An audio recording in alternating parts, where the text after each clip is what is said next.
Hello and welcome back to my channel. In today's video, I'm going to show you how I took these two completely separate boys' rooms. My 18-month-old is obviously the room with the crib, and my 5-year-old's room, and I'm going to show you how I combine them into one room.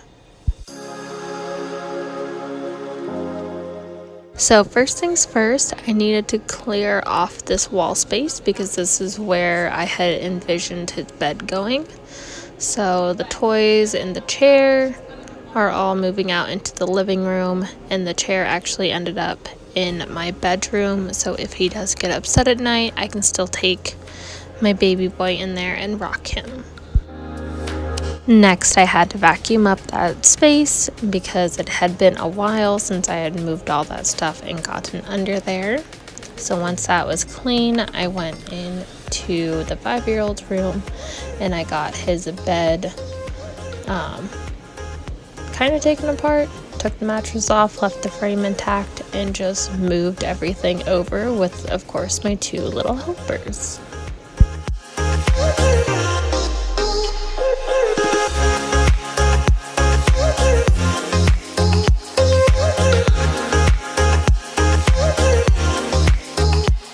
So my next project was the closets. So I got the big boy's closet emptied, and then I went over and emptied the little boy's closet because I had a project.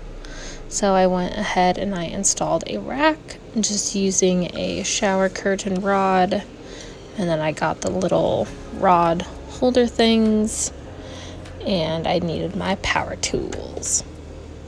So to finish the closet transformation, I got all of his clothes hung up, and then I also moved his little clothing shelf into his room next to his bed.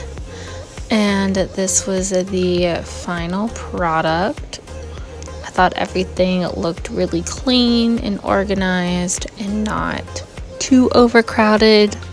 Like just overcrowded enough for a little kid's room. So thank you guys for watching today, and I really hope that this video gave you some inspiration if you are looking to combine 2 of your kids' rooms as well. This video was really fun to make, and just doing the transformation was honestly really fun. So thank you guys again for watching. Don't forget to subscribe for more videos like this, and I will see you guys in the next one. Bye.